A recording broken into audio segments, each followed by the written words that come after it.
Hola, ¿qué tal? Buenas noches y bienvenidos a Antena de Opinión. Abrimos un espacio semanal para la tertulia, para el debate en esta casa, hoy dedicado al Día Marítimo Europeo, que mañana se va a celebrar en toda Europa.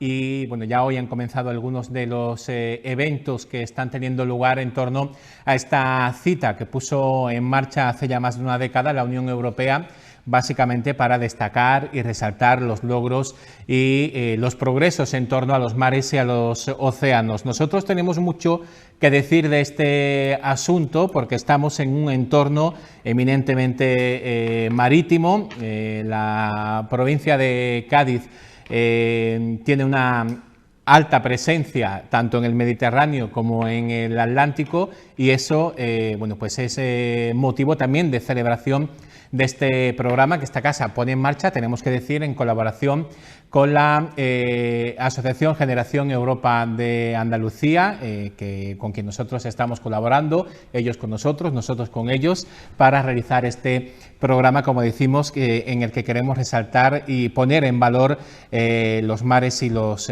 océanos. Para hablar de esto vamos a hablar con personas que de algún modo u otro tienen mucha relación o mucha vinculación con este espacio, ya simplemente por el hecho de vivir donde viven o de trabajar donde trabajan, llevan casi intrínseca esa relación. Vamos a pasar a saludar a las personas que nos acompañan. Damos la bienvenida a Miguel Flores Bienert, que es coronel de Infantería de Marina y delegado de Cultura e Historia Naval del Museo Naval de San Fernando. Buenas noches. Buenas noches. Gracias por acompañarnos. Muchísimas gracias por la invitación. Bueno, un museo naval, mucho que decir, ¿no? Sobre el mar, bueno, además, centrado prácticamente... Además, este año coincide que hemos cumplido 30 años de existencia, que se abrió por primera vez en 1992, con lo cual estamos de aniversario también en el Museo Naval. Bueno, pues felicidades, y enhorabuena también por ese trabajo. Bueno, vamos a hablar también de otro aniversario, porque son algunos años más los que se han celebrado además en este caso.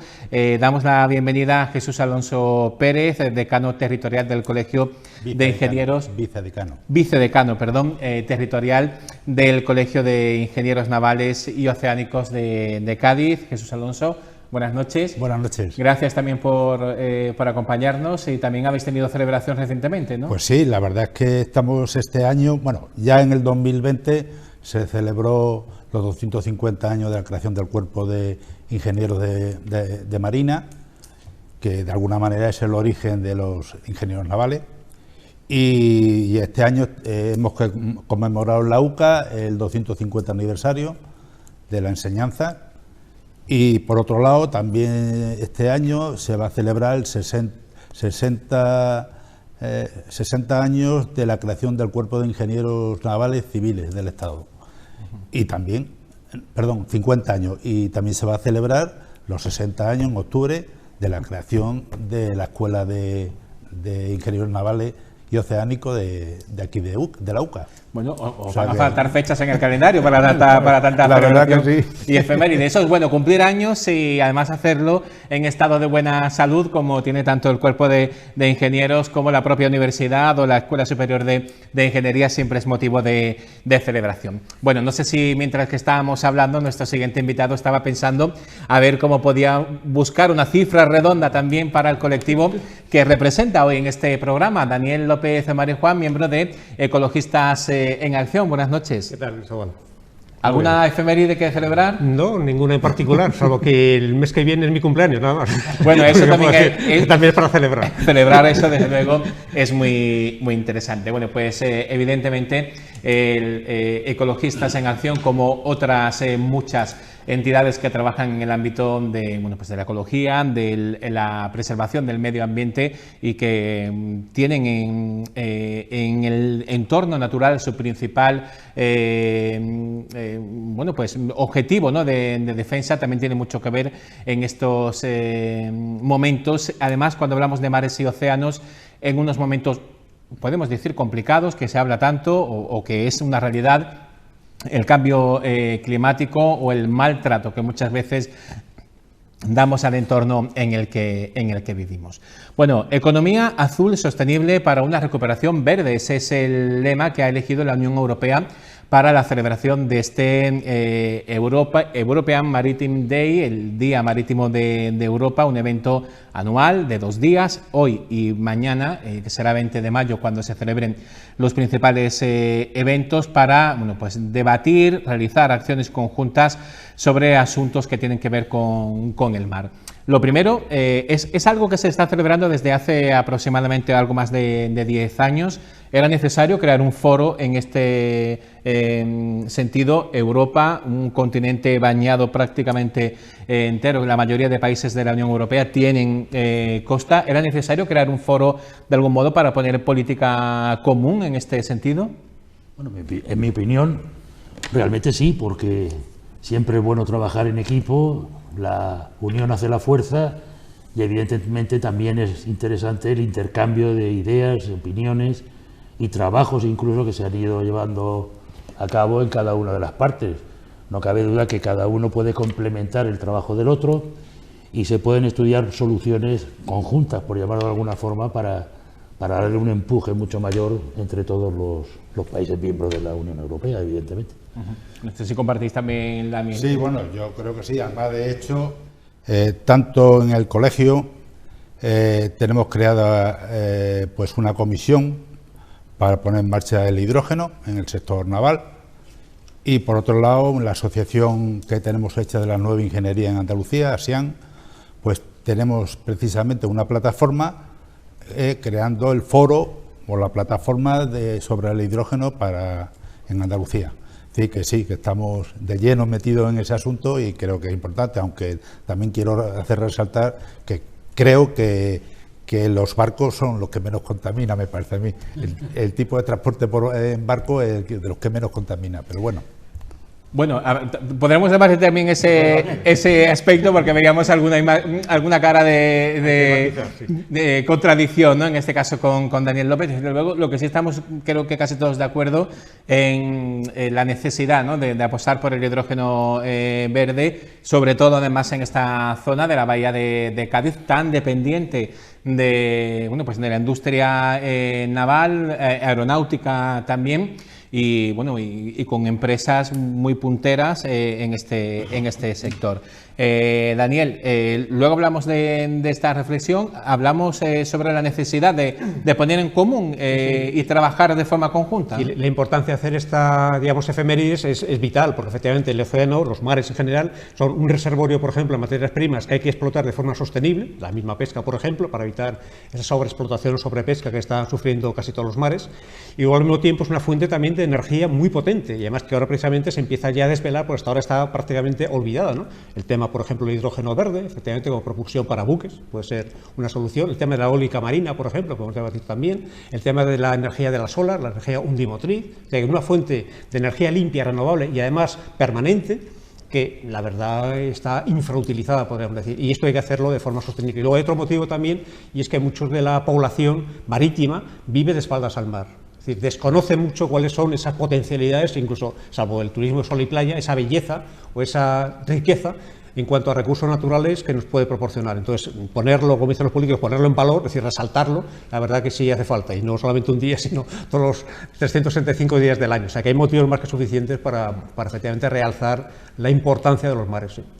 Pues daba la clave Daniel López sobre un punto que queríamos tratar, eso de vivir de espaldas al mar. Ha sido casi una tradición en muchos municipios costeros, al margen de aquellos pues que han tenido la mirada puesta en el turismo de sol y playa, no han estado de espaldas al mar, sino todo lo contrario. Ha habido incluso algún exceso, ¿no? O mucho exceso en las costas. Los que no, sí que han vivido de espaldas al mar, y estaba pensando en ejemplos claros como el propio municipio de Puerto Real, que tiene un extenso paseo marítimo en el que todos los edificios están de espaldas al mar, ¿no? No hay ninguno que mire al frente marítimo, que es una señal, no sé si casualidad, pero da una sensación de que esa era la forma de vida, ¿no? De tener el mar un poco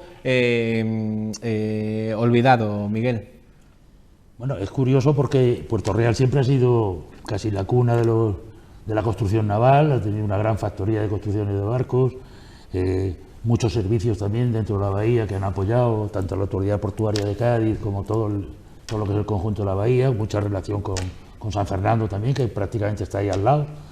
Y es curioso, yo realmente, o sea, Puerto Real lo conozco poco, pero sí que me he fijado en ese detalle que tú mencionabas de no...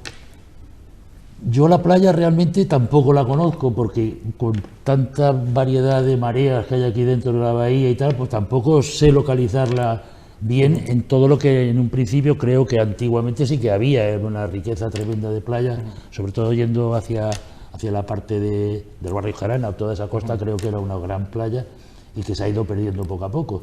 Y realmente pues sí, es una curiosidad que... Siento mucho no poder decir más, pero es que... Poníamos esa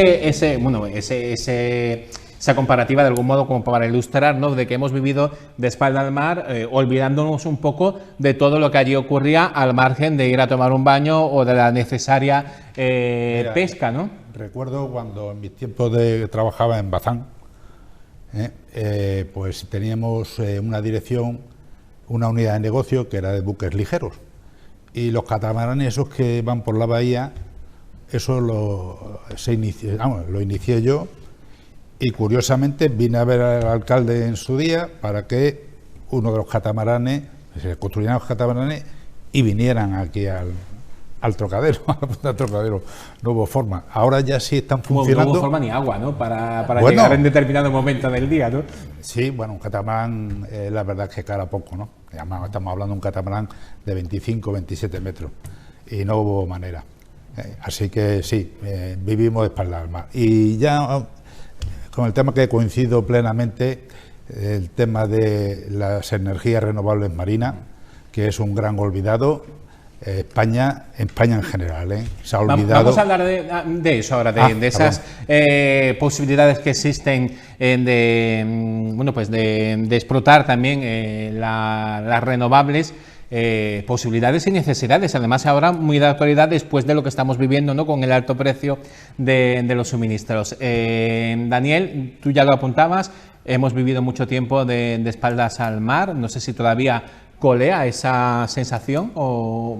Sí, pero está cambiando. Fíjate, por ejemplo, yo vivo en Cádiz, por ejemplo, hay un proceso de integración del puerto en la ciudad. Hasta ahora, por ejemplo, en muchas zonas portuarias, ciudades portuarias, el puerto era una cuestión totalmente al margen de lo que era la ciudad y la población ni siquiera conocía lo que realmente se producía ahí, que se produce mucha riqueza y muchos puestos de trabajo. Entonces, por ejemplo, ya por parte de la autoridad portuaria, ya el anterior responsable, pero con esto también, hay una intención, una voluntad, por ejemplo, de que el puerto forme parte también de la idiosincrasia, por así decir, y de los recursos, incluso de la visibilidad, por utilizar esta palabra, también de la propia ciudad, ¿no? Esto además, es un paso es inevitable en Cádiz, ¿no? Porque en Cádiz, por ejemplo, prácticamente una cosa distinta a lo mejor puede ser el puerto de la Cabezuela, en Puerto Real, que está más alejado, pero en Cádiz es prácticamente el centro, ¿no? Pero muchas ciudades grandes lo están haciendo. Bueno, el caso de Málaga, por ejemplo, es paradigmático, ¿no? El caso de Barcelona, por ejemplo, Santander, Vigo, Gijón, por ejemplo, ciudades que yo conozco y tal, sí ha habido ese acercamiento y ese intento, por ejemplo, de superación de este olvido, ponerse siempre de espaldas a las actividades portuarias y marítimas. O sea, que es un paso positivo. Yo creo que aquí en Puerto Real está ocurriendo al revés. En vez de integración del puerto en la ciudad en el puerto, porque entre otras cosas no quieren traer los graneles ahí al lado, en Delfín. Bueno, eso es una extensión, ¿no? O sea, más que integrar se va a extender. Sería otro tema también de debates y está muy... Bueno, eso atenta a la salud pública, que es muy importante, Bueno, ese es el principal motivo de debate, ¿no? La afectación a la salud que puede tener ese tipo de actividad en una zona que, bueno, pues tiene viviendas a 100 metros, que es la barriada del río San Pedro. No, y también Marina de la Bahía. Si lo ponen en Delfín, Marina de la Bahía está al lado. Bueno, pues habrá que ver cómo transcurre todo el proceso, que desde luego se antoja largo, ¿no?, para poder ponerlo. Bueno, el mar como fuente de energía es uno de los temas principales, además, que se va a tratar mañana en algunas de las ponencias y de los talleres que se van a celebrar con motivo del Día Marítimo Europeo, que está teniendo lugar en Rávena, en Italia. ¿Por qué? Porque bueno, estamos en un momento en el que el alto precio de las energías están haciendo que Europa acelere ese tránsito, ese cambio hacia las energías renovables. El mar es un punto en el que se pone la atención por distintos motivos, ¿no? Desde la energía eólica con los molinos de viento hasta, bueno, pues la propia acción mareal de las olas, que también podía producir. Aquí sí que hemos estado olvidados, ¿no?, con la energía renovable en el mar. Bueno, yo creo que precisamente aquí estamos en un lugar privilegiado para sacarle el máximo provecho a este tipo de energía. No cabe duda que las mareas, la salida del Mediterráneo por parte del estrecho, e incluso el viento también ha sido otra de las fuentes de energía que se están desarrollando, y aquí en el sur de España, en la provincia de Cádiz y en la bahía, pues es importantísimo y se le debería dar. Además, creo, según mi conocimiento, que incluso Navantia están metidos en grandes desarrollos y proyectos para potenciar esa energía eólica o marina. Además, en el mar se puede aprovechar, según tengo entendido también, la parte del viento como de los movimientos submarinos, de las mareas y tal, que podrían ser una fuente de energía muy, muy importante. Y creo que España es uno de los pioneros a nivel internacional de esta consecución de esta energía. Y encima pienso, y es una opinión personal, pero Cádiz y la parte del estrecho pues es una de las zonas más privilegiadas en ese sentido. Luego yo apostaría bien fuerte sobre esa energía, aparte que es una energía evidentemente limpia. No sé si será muy barata o muy cara, puesto que efectivamente los equipos para obtener esa energía no son caros, pero sin embargo luego la transformación y todo el proceso que se lleva, tengo entendido que es bastante caro. Y luego que produce no relativamente mucho, sino que la producción no es excesiva. Pero bueno, eso habría que estudiarlo la gente que conoce bien el tema, y seguro que se le puede sacar muchísimo provecho. Bueno, ya muchos países, sobre todo en el mar del Norte, ¿sí?, que se están poniendo muy... se están instalando muchos parques eólicos en el mar. De hecho, además, es la propia Navantia la que está surtiendo, ¿no?, en este caso desde la subestación, que por cierto tenemos en el Mar del Norte una subestación que se llama Andalucía, y ahora Andalucía 2, que eso dice mucho, ¿no?, de lo que estamos exportando, y bueno, y es una energía también muy poco dependiente, ¿no?, que eso es algo que también tenemos que quitarnos de encima. De España, la verdad es que en el tema eólico marino, vamos, no creo que no se ha hecho prácticamente algún prototipo en Canarias. No hay ninguna.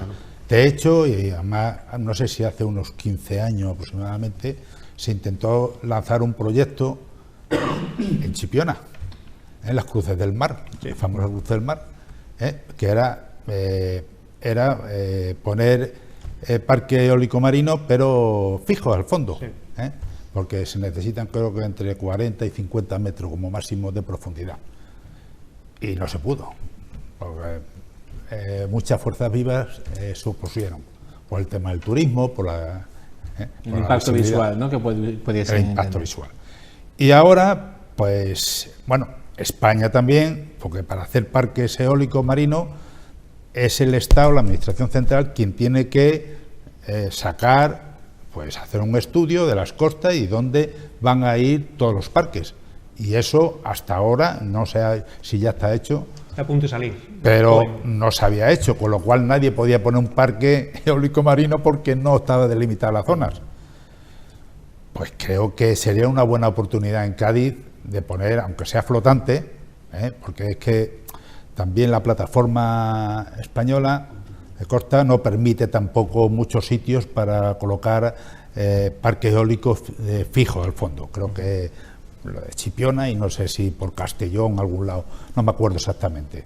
Entonces, España debe apostar por las flotantes, que además se pueden montar potencia más elevada, con lo cual la rentabilidad será mayor y además los servicios que lleva todo un parque eólico marino flotante, pues da un montón de puestos de trabajo. Y además también en el proceso de construcción, ¿no? de creación. El proceso de construcción y después claro, lo que es gestionar ese parque.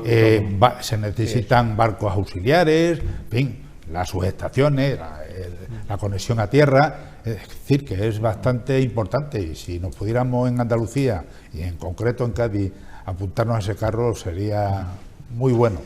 Bueno, nos apuntamos a ese carro, al de la energía eólica en el mar, pero no frente a la playa de la Caleta, Daniel. Que habéis sido también vosotros uno de los que os habéis opuesto, ¿no? A no solo, ¿no? Incluso ha habido informes de la propia Marina diciendo que era pues prácticamente poco más que una locura, ¿no? Querer montar eso. Fue una torpeza ese proyecto era inviable completamente. Bueno, era un proyecto muy especulativo, prácticamente coger un cachito solamente que no tenía ningún tipo de servidumbre militar o servidumbre de naturaleza, pero era inviable completamente. Era un proyecto simplemente para conseguir digamos, el permiso y luego ya revenderlo, ¿no?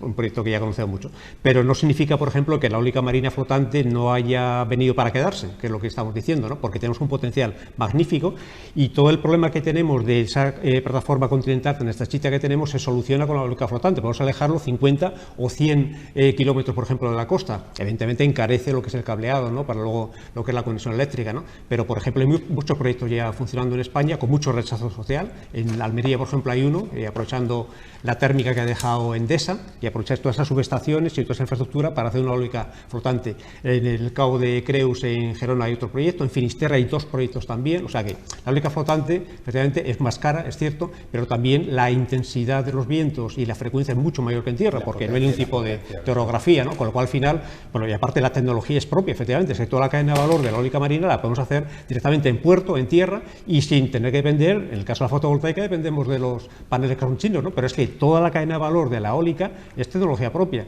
y desgraciadamente en Avantia solamente se ha metido lo que son los yaques y lo que es las subestaciones, pero es que todo lo demás, que de cableado, servicios energéticos, suministros, etcétera, hay industrias pequeñas, medianas y grandes empresas, por ejemplo, que son españolas, con lo cual evitamos esa dependencia, ¿no?, tecnológica y energética, que es nuestro talón de Aquiles, ¿no? Y desgraciadamente lo que hace, por ejemplo, Iberdrola es fabricar plantas eólicas, pero fabricarlo en el resto de Europa, no en España, por ejemplo, porque hasta ahora no había ningún tipo de ordenación. Y están a punto de salir, nos ha dicho el Ministerio de Transición Ecológica, se llaman los POEM, Planes de Ordenación del Espacio Marítimo, que son los que van a precisar en qué sitio se puede, en qué sitio no se puede, en qué sitio se puede hacer, pero con garantías ambientales. Son las 3 categorías. Y estamos pendientes, decían que en el mes de junio iban a salir los POEM. Entonces yo creo que eso va a ser el pistoletazo de salida ya para que los proyectos que están bastante avanzados, por ejemplo el de Mar de Ágata en Almería está muy avanzado, pues vean la luz, como suele decirse, ¿no? Eso por un lado. Y por otro lado también las corrientes marinas. Efectivamente, como tú decías, tenemos 2 corrientes gigantescas, una del Mediterráneo, que es más densa, que desahoga el Atlántico, y otra el Atlántico, que va directamente al Mediterráneo, porque en el Mediterráneo hay mucha evaporación. Las corrientes son gigantescas, son gigavatios, por ejemplo, de potencia, que no se aprovechan en absoluto, y además una energía continua, a diferencia de la eólica, que es intermitente. La energía corrientes oceánicas está funcionando las 24 horas del día, y ese potencial totalmente renovable, limpio y además gestionable, está totalmente desaprovechado. Cuando hay tecnología, por ejemplo, que se podía poner en funcionamiento, poner dispositivos en la parte del estrecho, obviamente, donde va a ser cuello de botella y tal, y aprovechar esa energía limpia, renovable y además totalmente gestionable. Entonces, bueno, el potencial lo tenemos ahí, estamos hablando todo el rato de potenciales marinos que están desaprovechados. Ahí hay un pequeño problema, lo digo por conocimiento, que es, por poner un ejemplo, en el Canal de la Mancha se han instalado un montón de instalaciones eólicas en la mar y se están teniendo problemas, producen problemas a la navegación. Hay que tener en cuenta que aquí el estrecho, como su propio nombre indica, es limitado en tamaño, y a lo mejor esa puede ser una de las problemáticas que puede surgir, porque no se puede perder ese punto neurálgico del tráfico marítimo, como es el estrecho de Pues el Gibraltar. eólica flotante se puede alejar mucho de la costa, con lo cual al final no interfiere. Sí, en zonas pero de son- navegación. por mucha Sí, que el te alejes estrecho de una está- costa, te claro que acercas a hay que otra, ¿no? alejarse del Hay que estrecho. tener está en claro. cuenta que por el estrecho... Estabas hablando de aprovechar las corrientes. Sí. Que es distinto, no tiene nada que ver con la eólica. No, pero quiero decir que ocupan Sí, su sitio, hombre, claro. si son flotantes tienen que estar flotando evidentemente y ocupan lugar. evidentemente. Flotantes, Hay que pero tener son en fijas, cuenta que están casi ancladas al son, suelo. si no recuerdo mal por haberlo leído hace relativamente poco, son casi 80.000 buques a lo largo del año que pasan por el estrecho, que es una verdadera 100.000, sí, barbaridad. efectivamente, sí. ¿eh? De Y cualquier manera, yo creo prácticamente- que la tecnología más que está ya más desarrollada es la eólica flotante. Esa, como la que aprovecha las mareas, que aquí en Cádiz tenemos hasta 5 metros. O sea, Pero ya todo fíjate que eso- antaño ya habían los molinos esos de marea y que funcionaban prácticamente de esa forma y producían energía, aunque fuera más rudimentaria que la que necesitamos ahora, Sí. pero evidentemente las mareas trabajaban y los molinos de marea que... Bueno, se conservan algunos, ¿no? Como En San Fernando hay un patrimonio, par ¿no? de Y, ellos claro. que están Sí, muy sí. bien. Y la verdad es que es curioso porque esa energía, como bien dice Cristóbal, ¿no? Daniel, Perdón, Cristóbal, eres tú. Pues es una energía que se desperdicia actualmente y no cabe duda que se podría sacar un gran provecho de ella. Nada, quería aportar solamente. Bueno, pues habrá que esperar también a la publicación de esa delimitación de los espacios en los que será posible implantar esa energía o ese sistema para generar energía en nuestro país. En cualquier caso, podríamos decir que aquí estamos haciendo los deberes un poco tarde, porque ya esto nos llevan años de ventaja en otros países, especialmente del norte de Europa, donde se están poniendo.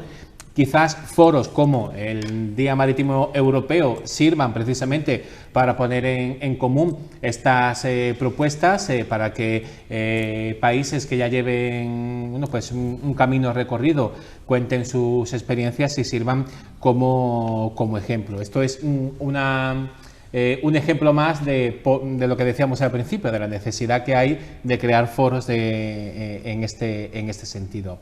Bueno, los mares, los océanos también guardan un importante patrimonio cultural, histórico, y de eso pues saben mucho en el Museo Naval de San Fernando, que pertenece al Ministerio de Defensa, y que ahí atesoráis pues prácticamente la historia de los mares, ¿no? También a través de la navegación, ¿no? A través de los barcos, ¿no? Bueno, evidentemente allí en el Club Naval tenemos varios o numerosos fondos de material, evidentemente, del mar y relacionados con el mar. No cabe duda que la Armada vive y trabaja desde el mar y su vida está prácticamente ahí. Nosotros en nuestro museo, pues es un museo que da un repaso a la historia desde las últimas 3 décadas, por así decirlo, del 1769, que es cuando se empieza a pensar en la construcción de un museo naval en España.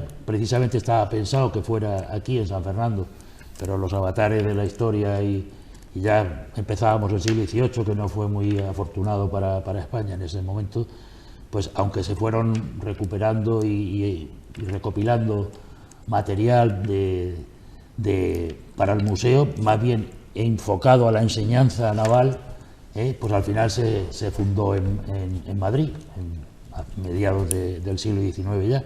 Es curioso, ¿no? El museo Pues, donde no hay... El Ministerio de Marina en la época de Franco estaba en Madrid también. Bueno, y el actual cuartel general de la Armada está allí. Está en Madrid también. Sí, efectivamente, pero El Museo de Madrid es magnífico, además. dicen que el mejor puerto que hay en España es en Madrid, por el pescado es más fresco, toda la cuestión de cosas relacionadas con el mar, en fin, que eso no cabe duda. de los ingenieros navales están en Madrid. Bueno, también el colegio, Efectivamente. la escuela de ingenieros navales también está allí. Bueno, ahora ya hay, Arturo hay Soria. cinco. No, pero digo, sí. de la Armada, digo. Sí, La de la Armada, Armada sí. está en Arturo Soria, o sea que allí también existe. Y ya digo, nosotros lo que sí tenemos es una relación con todas las actividades que se producen aquí, particularmente en la Bahía de Cádiz. Por ejemplo, pues tenemos el arma aérea representada allí, pues tenemos ahí en Rota, tenemos la infantería marina, una sala dedicada a la medicina militar, que fue casi prácticamente creada en el Colegio de Cirujanos de Cádiz en 1749 o 48. La artillería naval siempre ha sido, la escuela de artillería naval ha sido prácticamente aquí hasta que se hubo el traslado de las escuelas de artillería ya a otros lugares. En fin, que contamos un poquito de la historia de la Armada, que no deja de ser la historia de España en los últimos 300 años. Y es curioso porque Cádiz fue la puerta de las Américas, igual que la entrada al Mediterráneo. Era lo último que había, ya pero del tiempo de los griegos y de los fenicios, ¿no? y de los fenicios, porque no cabe duda que la historia de Cádiz es inmensa y ya era el fin del mundo, ¿no? Y además no existía tampoco el canal de Suez en aquella época, o sea que era prácticamente la entrada y salida de todo del mar Mediterráneo. Y evidentemente pues ha tenido muchísima importancia. Por eso es curioso que ahora vivamos, y más en esta zona, un poco a las espaldas, como se decía al principio del programa, que de espaldas al mar, cuando ha sido una cosa neurálgica. Cádiz era una de las ciudades punteras en el siglo XVII, XVIII, era cosmopolita 100%, todas las mercancías llegaban y salían de aquí a América y se repartían las que llegaban ahí al resto de Europa. Era codiciado por franceses, ingleses. Hemos tenido siempre Cádiz como, y además es un sitio resguardado. Hemos estado a veces aliados con los franceses para defendernos con los ingleses, después nos aliábamos con los ingleses porque los franceses querían también intervenir. En fin, que hemos estado siempre mirando al mar, evidentemente. Y eso es lo que contamos un poquito, evidentemente, la riqueza de actividades subacuáticas o arqueología submarina también están reflejadas en el museo, y tenemos un poquito de repaso pues de ciertas piezas que son curiosas de conocer y sí que también podemos enseñar pues esa parte de Cádiz, porque prácticamente todo lo que está allí pertenece al litoral gaditano. Sí. Bueno, pues una visita obligada que hay que hacer a este Museo Naval de San Fernando. También mucha presencia, mucha historia naval tiene la Universidad de Cádiz, con escuelas como la Escuela Superior de Ingeniería, donde bueno, pues, hay una tradición en la ingeniería naval también aquí, y es un sitio puntero dentro de nuestro país, ¿no? De otra forma, yo quería partir una lanza sobre el tema del carenero real y la defensa del patrimonio cultural naval, que también vivimos de espalda. Es decir, el carenero real se reacondicionó, después fue canibalizado. Y bueno, y unos cuantos ciudadanos de Puerto Real nos estamos preocupando a ver si conseguimos darle alguna actividad, ya sea museística o sea el tipo de construir barcos de madera, barquitos, vamos, allí no se pueden. Pues eso es algo que debíamos de poner en valor, que vivimos de espalda. Tienes en Inglaterra y en otros países que defienden su patrimonio histórico naval a capa y espada, y nosotros aquí, por lo menos en Cádiz en concreto, no lo veo. Bueno, en cualquier caso, Real Carenero se están es que perdiendo. ni tan siquiera se ha terminado bueno, pues de acondicionar, ¿no? Porque hubo una primera fase de ejecución un poco bajo el paraguas del bicentenario de 1810 en San Fernando.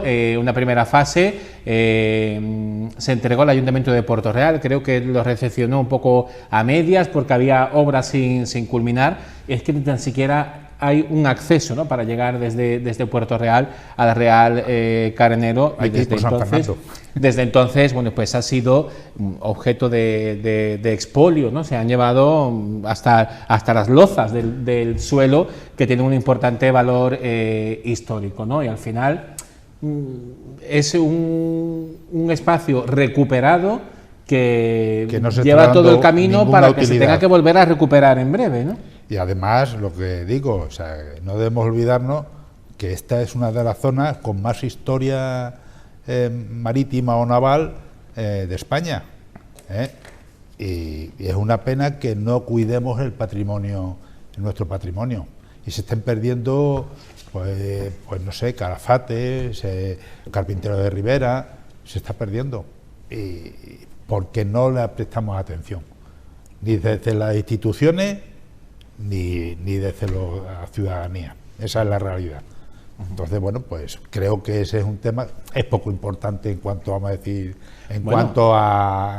vamos a decir, económica, pero sí es importante desde el punto de vista cultural. No, quizás a lo mejor cultural es muy importante. Claro, a lo mejor se puede convertir, a lo mejor voy a decir una idea muy loca, ¿no? Pero quizás el Real Careneros pudiese ser espacio expositivo del propio Museo Naval de San Fernando o utilizarlo, no sé, para cualquier tipo de actividades, porque desde luego es un espacio que ahora mismo podría servir, ¿no? para realizar actividades culturales, ¿no?